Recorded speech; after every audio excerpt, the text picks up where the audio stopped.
You belong to my bed, not the streets, the lone cowboy declared to the giant homeless girl. The whole town gasped. Snow fell thick, trying to cover the town's shame. But Jake Morrison's words cut right through it. Folks gathered in front of the saloon, not for whiskey, but for the spectacle. And what a spectacle it was. She was there, the giant girl, the one they called Hazel. She stood by the frozen trough in a threadbare coat, her feet bursting from boots 2 sizes too small. The wind had cracked her cheeks raw. Sheriff Otis called her names. Oversized, useless, burden. He barked that she had till sundown to get out of Leadville, or he'd drag her out by her matted black hair. But Hazel didn't beg. She didn't cry. She just stood there, a dying tree that refused to fall. Jake Morrison had seen his share of ugly. Blood on the dirt, lies in pretty mouths. But seeing her stand there, taking it all in silence, that stopped him cold. He wasn't dressed for a brawl, just a worn duster and gloves with the fingers chewed off. But when he saw her flinch at the sheriff's voice, something inside him snapped. He stepped right between them. "She ain't going nowhere," Jake said, his voice low and steady like a rumbling earthquake. The sheriff blinked, his face turning a blotchy red. "Excuse me?" Jake didn't even look at him. He looked right at Hazel, this broken woman shivering in the cold. Then he turned to the whole gawking crowd. "You all want to know where she belongs." He walked right up to her. You could see her shoulders tense, expecting a blow. Instead, he slipped off his own coat, a heavy thing of wool and leather, and wrapped it around her. It was then he said it, loud enough for the wind to carry to every corner of the square. "You belong to my bed, not the streets." The whole world seemed to hold its breath. A woman gasped so hard her bonnet nearly flew off. The preacher's wife clutched her pearls and whispered, "Shame!" Hazel just froze, her lip trembling. She looked up at him, her eyes wide with a pain so deep it could drown a man. "Why would you say that?" she whispered, her voice rough from the cold. "Because it's true," Jake said, and his own voice shook a little. "And I'm done letting folks treat you like trash." She shook her head, a flicker of defiance in her eyes. "You don't even know me." A smile touched Jake's lips, but it was a sad thing, a smile that knew sorrow intimately. "Don't need to. I've seen enough." The sheriff, finally finding his voice, stomped forward. "You planning to marry her, Morrison? Or just use her up and toss her back?" Jake didn't back down. He stepped closer, his chest nearly brushing the sheriff's star. "She'll stay under my roof, in my bed, with my name if it comes to that. And if you lay a single finger on her again, I'll bury that badge so deep in your teeth you'll be spitting silver for a month." That was it. That was the final blow. Hazel's knees gave out and she just collapsed. But Jake was there. He caught her like she weighed nothing at all. She hadn't fainted. She was just done. He lifted her into his arms, turned his back on the stunned crowd, and started walking toward the edge of town, right into the teeth of the blizzard. Nobody said a word. Nobody tried to stop him. As they vanished into the swirling snow, the whispers began. Why would he do it? Has he gone mad? Doesn't he know who she is? But nobody knew the real story. Not yet. The truth was buried deeper than any grave. His cabin was a 30-minute walk, a lifetime in that blizzard. By the time he kicked the door open, Hazel was half asleep, limp in his arms. He laid her gently on the single bed, the only real piece of furniture in the sparse room, and stoked the dying embers in the fireplace. She stirred, trying to sit up. "You don't owe me this." "I know," he said, adding more wood to the fire. "Then why?" He sat on the edge of the bed, the springs groaning under his weight. "Because years ago someone did the same for me, and I wasn't half as decent as you." Her eyes flickered with confusion. "You think I'm kind?" "I saw you," he said, his voice soft but sure. "Yesterday. You were about to freeze to death, and you still gave the last of your bread to that little kid begging on Main Street. Don't think I didn't see that." A flush of heat crept up her neck, a strange mix of shame and something else, something she hadn't felt in a long, long time. The fire crackled to life, fighting back the howl of the wind outside. She looked around the small, clean cabin. "This is your place?" He nodded. Built it myself after the war. It's not much, but it's warm. He gestured to the bed. It's the only one. You take it. I'll sleep by the fire. Hazel sat up, her fingers tracing the pattern on the worn quilt, like it was the finest silk. A question, small and fragile, escaped her lips. Why do they hate me so much? Jake leaned forward, his elbows on his knees, his gaze steady. Because you're big, because you're quiet, and because you survived something that would have crushed any one of them. And that scares them to their bones. She blinked, the idea so foreign it was like another language. You don't think I'm scary? He answered without a moment's hesitation. I think you're beautiful, and strong, and tired. Her hand trembled where it rested on the quilt. I don't even know who I am anymore. Jake looked her straight in the eye, and for the first time she felt seen, not just looked at. Then stay. We'll find out together. For the first time in 10 years, Hazel didn't feel the cold gnawing at her. She let herself sink back into the mattress, her eyes closing to the symphony of wind and fire. But back in town, Sheriff Otis wasn't sleeping. He was writing up charges, vagrancy, public nuisance, inciting unrest. And in the bottom drawer of his desk, beneath a bottle of cheap whiskey, sat an old folded map. A map with her father's name on it, Elias Thorne, and a silver mine no one was supposed to know still existed. Hazel's return wasn't just an inconvenience. It was a threat. It had stirred old ghosts, and some men would rather kill than let those ghosts speak. The next morning, Hazel woke to the smell of coffee and frying bacon. For a moment, she was confused. Her body tensed, bracing for the icy ground of the alley behind the butcher's shop, her usual bed. But then she felt it. Warmth, real penetrating warmth from a crackling fire. She opened her eyes. Jake Morrison stood at the stove, his back to her, humming a low tune as if it were just another morning. He was just a man in a worn shirt, but in that moment, he seemed like some kind of guardian angel. Hazel sat up, pulling the thick quilt tighter around her shoulders. He must have heard her move because he turned. You're awake. I didn't mean to sleep so long. You needed it, he said simply. He brought over a tin plate piled high with eggs, bacon, and a thick slice of bread. She stared at it. Is that? For me? He gave a small smile. It ain't for the horse. She swung her long legs over the side of the bed. She stood, towering over him in the small cabin, a fact that would make most men flinch or sneer. Jake didn't. He just held out the plate as if it were the most natural thing in the world. Her hands trembled as she took it. No one had cooked a meal for her since she was 16. Not since the fire. Not since the mine collapse that took her father and branded him a fool. Not since Sheriff Otis declared her family a blight on the town and publicly burned their land records in the courthouse square. The town had cheered. She ate in silence, each bite a revelation. This is good. Jake poured her a cup of coffee. I hunt, I cook. I'm not much for talking. But I meant what I said last night. You can stay as long as you need. She swallowed hard, the food feeling like a lump in her throat. What do people think? About us? They think whatever lets them sleep at night after leaving a woman to freeze in the street. His honesty was as sharp and clean as the winter air. She let out a short, bitter laugh. That's supposed to make me feel better? Nope, he said, taking a sip of his own coffee. Just the truth. She put her plate down, the hunger suddenly gone, replaced by something else, a need to make him understand. You really don't know who I am, do you? I know what I saw, he countered. A girl too proud to beg, too strong to break, and too damn alone to keep going like that. That's enough for me. I was born here, she said, the words tumbling out, in a house that used to stand right where the feed store is now. My daddy, Elias Thorne, he found a silver vein up on the ridge. A big one. Enough to change everything for us. Jake nodded slowly, his eyes fixed on her, just listening. But folks around here don't like it when one of their own gets lucky, especially not a man who married a woman taller than he was. They called my mother a giantess, whispered she must have bewitched him to find that silver. Her voice grew thick with old pain. So they started a fire, said it was an accident. It burned our claim papers. Then the mine collapsed. They said my father was reckless. They burned his name just like they burned our home.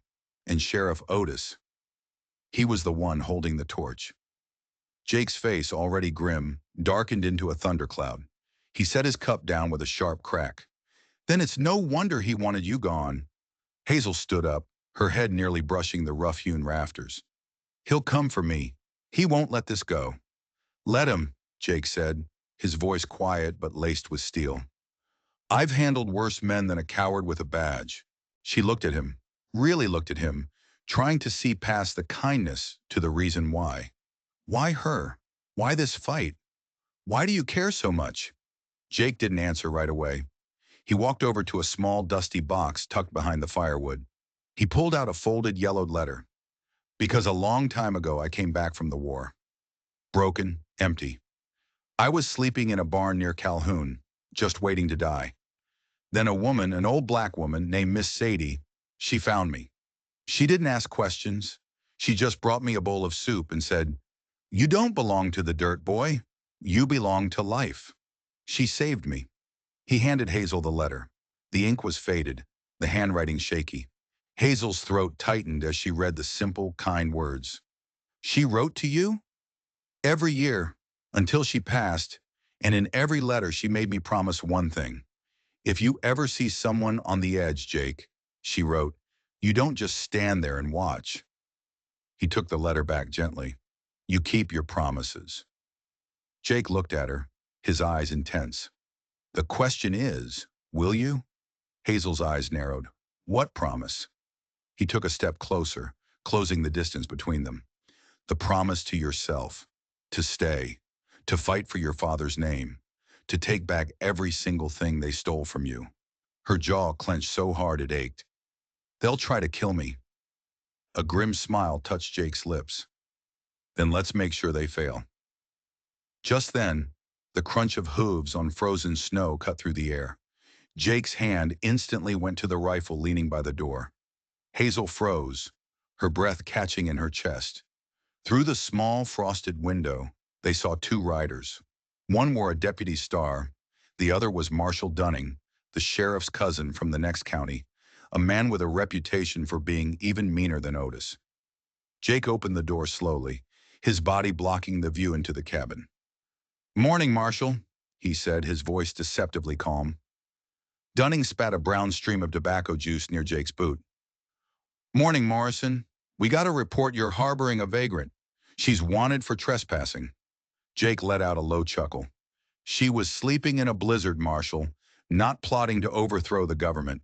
Last I checked, survival wasn't a crime." "Harboring her is," Dunning snarled. "It's called obstruction." Jake stepped fully outside, pulling the door shut behind him. His voice dropped, losing all its warmth. "You come on my land again, you threaten her again, and I'll obstruct you from ever drawing a clean breath again." The deputy shifted nervously in his saddle, but Dunning just sneered. They turned their horses and rode off, but it was clear this was far from over. Hazel exhaled a shaky breath as Jake came back inside. "I told you, they won't stop." "Then neither will we," Jake said, his mind already working. He looked around the small cabin, then his eyes met hers. "This land of mine, it's owned free and clear, and it just so happens to border the old ridge where your daddy's claim was." He paused. "The county clerk says the original deed to that ridge mysteriously disappeared right after the fire." Hazel's face, which had been a mask of despair, suddenly lit with a fire he hadn't seen before. A dangerous, beautiful fire.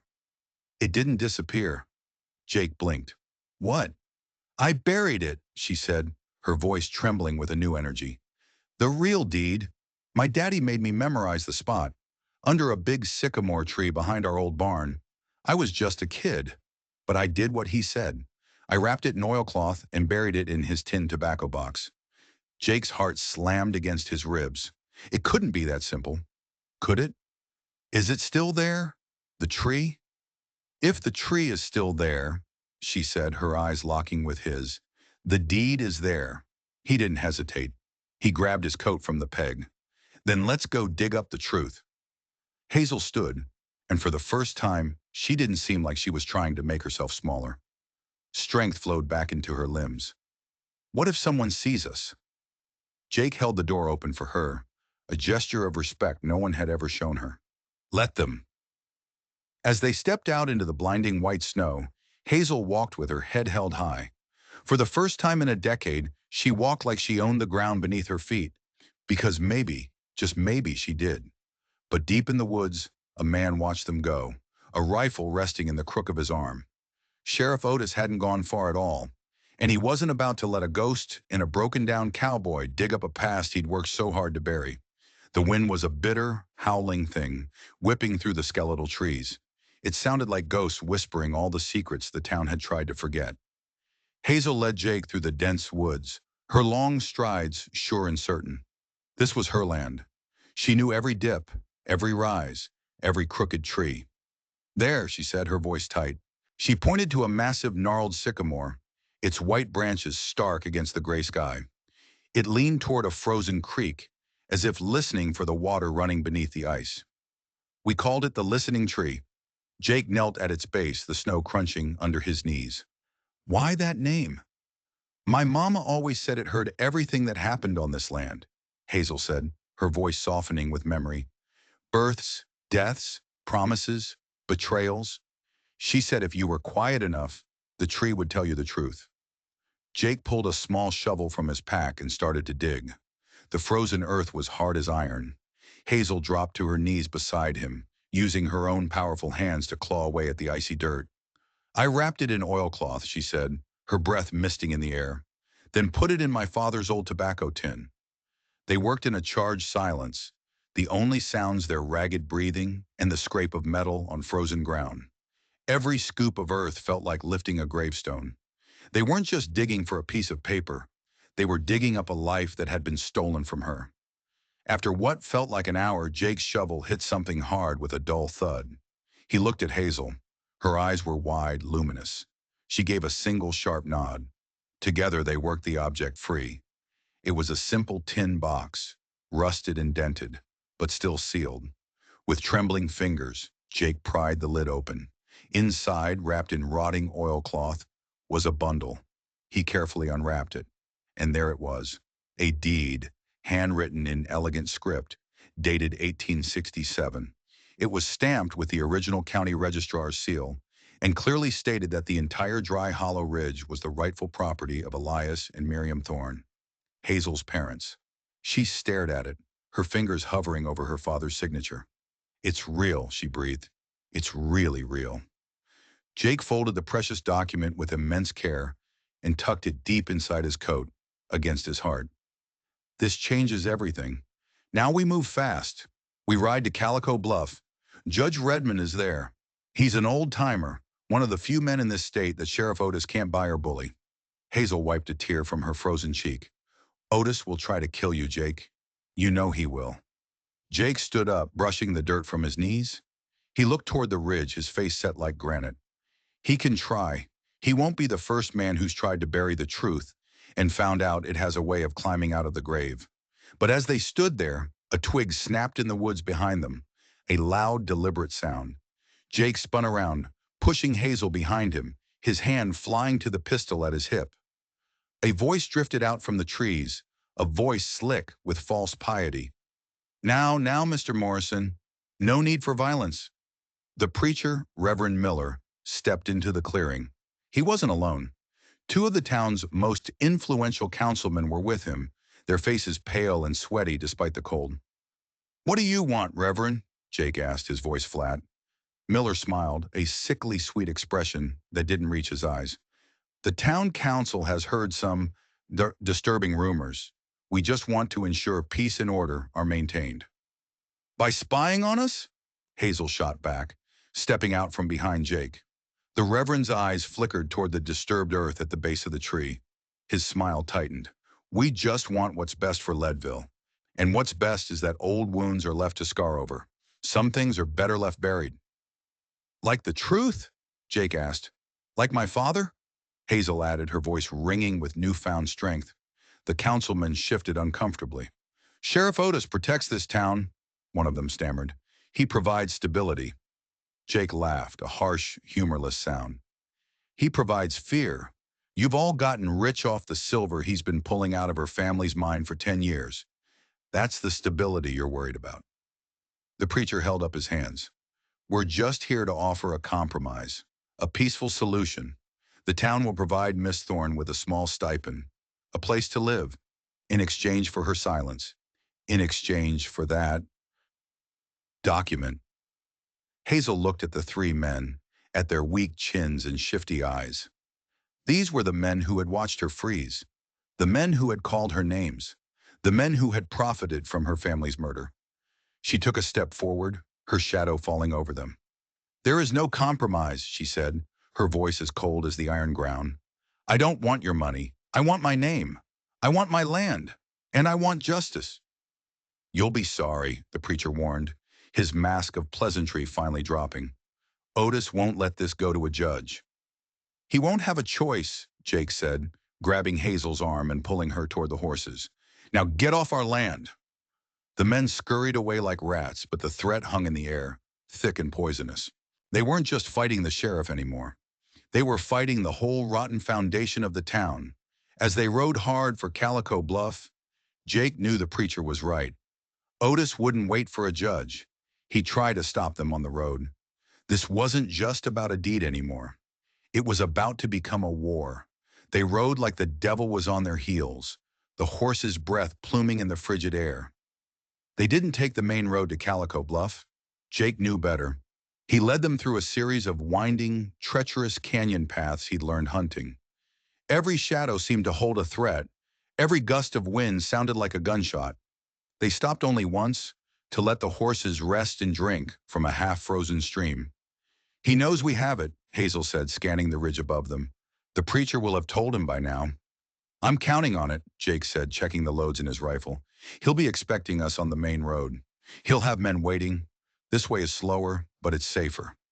Just as he said it, a rock clattered down the cliff face to their right. It wasn't a natural rockfall. It was deliberate. Jake shoved Hazel down behind a boulder, raising his rifle in one fluid motion.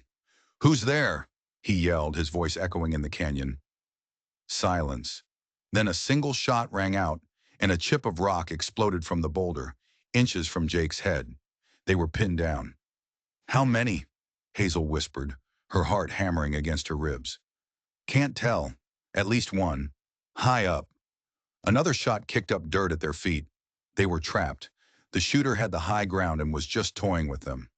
"We can't stay here," Jake said, his mind racing. "When the sun sets, we'll be easy targets." He looked at Hazel. "The deed. Give it to me." She pulled it from her coat and handed it to him. He then pulled the folded letter from Miss Sadie from his own pocket. He looked at both documents, then back at Hazel. A crazy idea was forming. "Can you ride? I mean, ride fast?"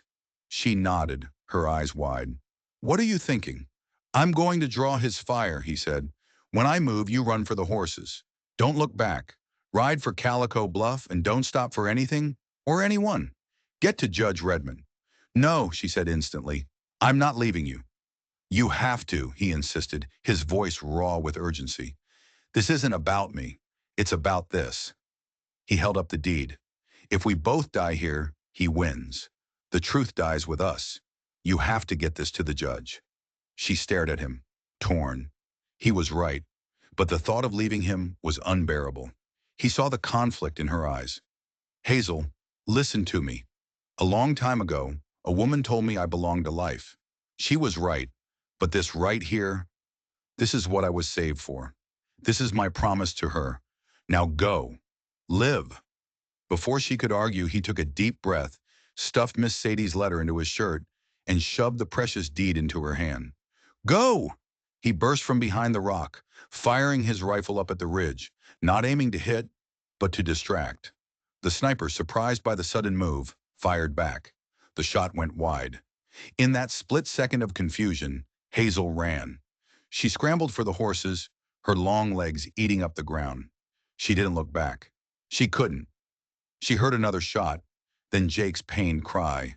Her heart ripped in two, but she kept running. She threw herself onto her horse's back and kicked it into a gallop, tears streaming down her face and freezing on her cheeks. She was alone again. But this time, she wasn't just running away from something. She was running toward it. She was carrying the truth in her hand and a dying man's promise in her heart. The ride to Calico Bluff was a blur of fear and adrenaline. Every snap of a twig, every shadow that danced across the path, sent a fresh wave of terror through her. She clutched the deed in her hand, the paper a fragile shield against the world. She imagined Jake lying bleeding in the canyon, and it fueled her ride, turning her grief into a burning, white-hot rage. She didn't spare the horse, pushing it until its flanks were lathered in sweat and its breath came in ragged gasps. She burst into the sleeping town of Calico Bluff just as the first hints of dawn were painting the eastern sky. The courthouse was a dark, imposing silhouette. She didn't even bother to tether her horse. She just slid from its back and ran up the stone steps, pounding on the heavy oak doors. "Judge Redmond!" she screamed, her voice hoarse. "Open up, please!" Lights flickered on in nearby windows. A dog started barking. Finally, she heard the scrape of a bolt and the door creaked open. A stooped, elderly man in a nightshirt holding a lamp peered out at her. It was the judge. His eyes widened at the sight of her wild appearance, the frozen tears on her cheeks, the frantic look in her eyes. "Miss Thorne, what in God's name?" "He's hurt," she sobbed, thrusting the deed into his hand. "Jake Morrison. They shot him back in the canyon. Sheriff Otis's men. You have to help him, and you have to see this." Judge Redmond took the deed, his old steady hands unfolding it under the lamplight. He read it once, then twice, his lips moving silently. A slow, grim understanding dawned on his face. He looked from the paper to the desperate woman in front of him. "Come inside, child," he said, his voice gentle but firm. "Tell me everything." For the next hour, as the sun rose over the town, Hazel told him the whole sordid story. The fire, the mine, her father's death, the years of abuse, finding the deed, the ambush in the canyon. The judge listened without interruption, his expression growing darker with every word. When she was finished, he stood up and walked to his desk. "Sheriff Otis has ruled Leadville with fear for 20 years, he said, his voice like gravel. "People have been too scared to speak up, but a legal deed, notarized copies, and a living witness, that's not fear, that's a reckoning." He summoned a U.S. Marshal, a man loyal to the law, not to local politics. He dispatched a posse to the canyon to find Jake, dead or alive. Then he looked at Hazel. "The court will convene at noon. Otis will be summoned. He won't expect it this fast. He'll think you're dead or lost. This is our only chance." The news spread through Calico Bluff like wildfire. By noon, the courtroom was packed. People had come from all the surrounding counties, drawn by the scent of a scandal that had been simmering for a decade. Hazel sat at the plaintiff's table, her face pale but her back ramrod straight. The doors to the courtroom swung open, and Sheriff Otis strode in, flanked by his smirking lawyer. He saw Hazel sitting there, alive, and his face went slack with shock. The color drained from it, leaving a pasty gray mask of fury. He shot a look at Marshal Dunning, who could only shrug in confusion. The trap had been set, and the bear had just walked right into it.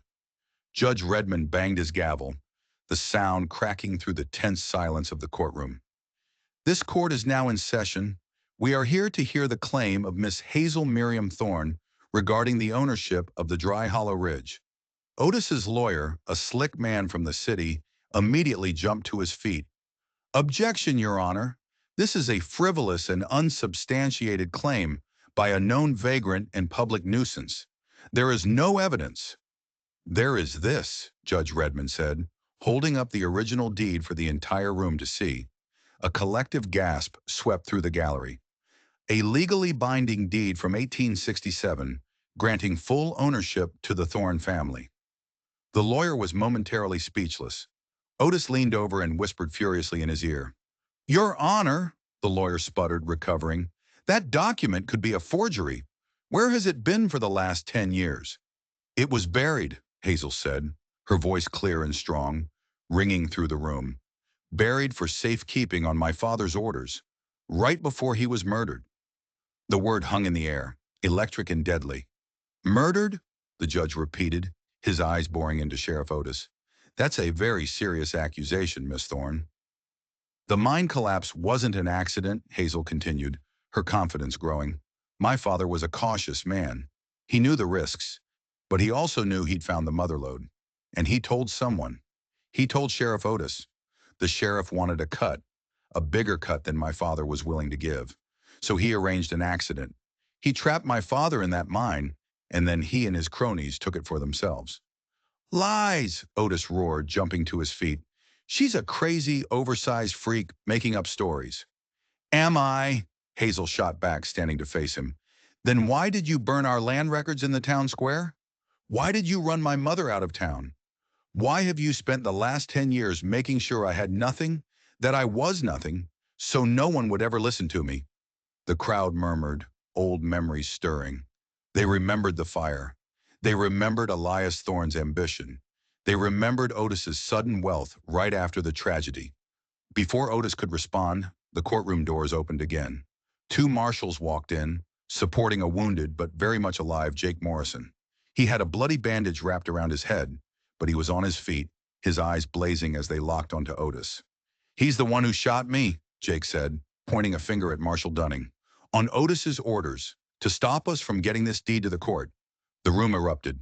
Judge Redmond hammered his gavel for order.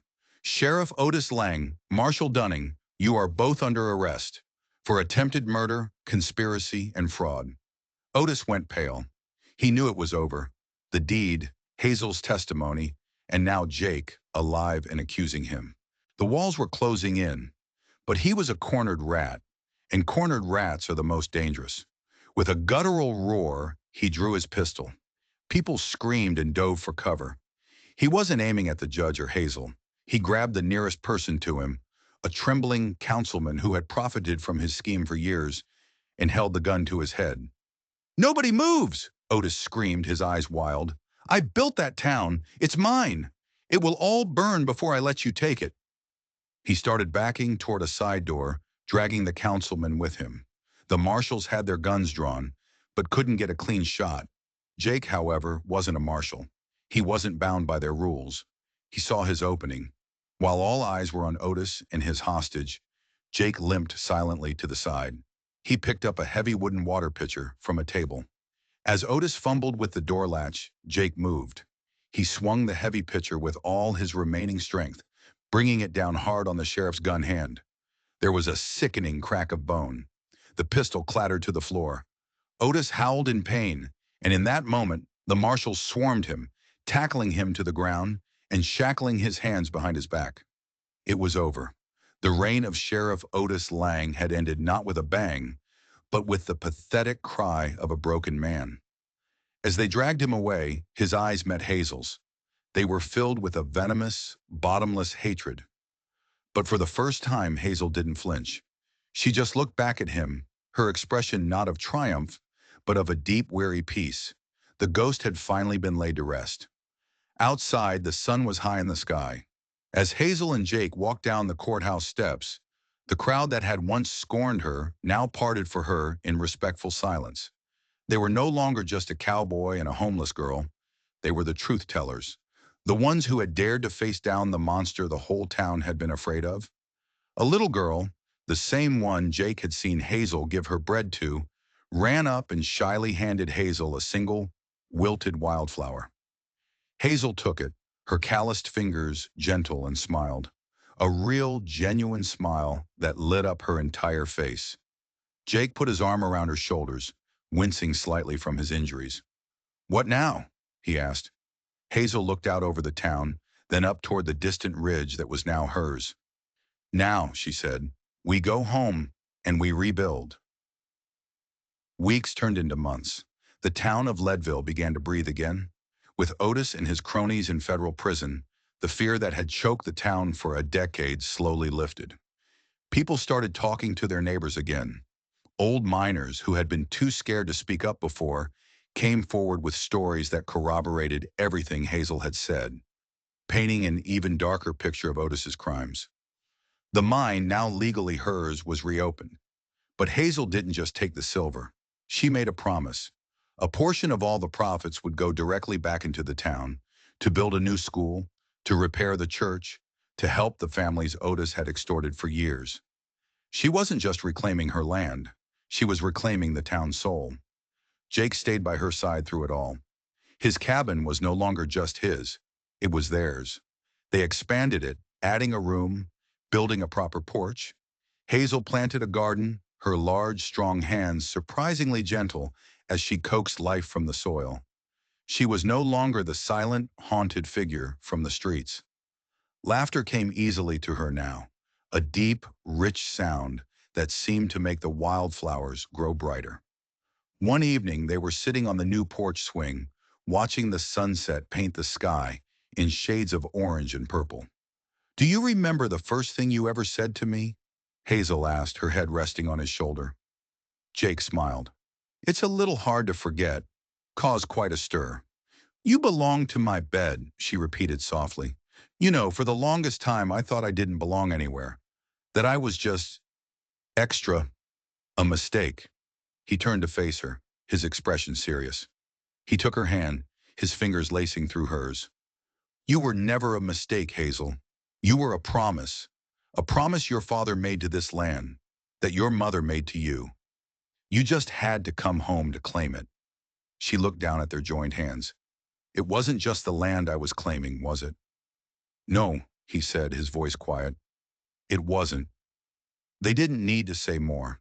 The silence between them was comfortable, filled with everything they had been through and everything that was yet to come. The final scene wasn't a dramatic showdown or a courtroom battle. It was this: a man and a woman on a porch swing, barefoot, watching the stars begin to prick the twilight sky. The girl they called a giant had finally found a place where she fit perfectly. The cowboy who thought he was broken had found someone who made him whole. The town didn't gasp or whisper anymore when they saw them. They smiled, because they saw what true strength looked like. It wasn't about size or power or money. It was about standing up for the truth, even when you're standing alone.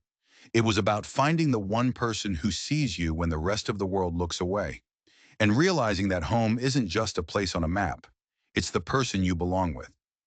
If you enjoyed this story, don't forget to hit that subscribe button and turn on all notifications, because you won't want to miss the powerful stories we have coming your way. Every week, we bring you tales of justice, redemption, and the incredible strength of the human spirit. Your support helps us keep finding and sharing these important narratives. So click subscribe, ring that bell, and drop a comment below letting us know what part of Hazel and Jake's journey moved you the most. We read every single one. Thanks for watching, and we'll see you in the next story.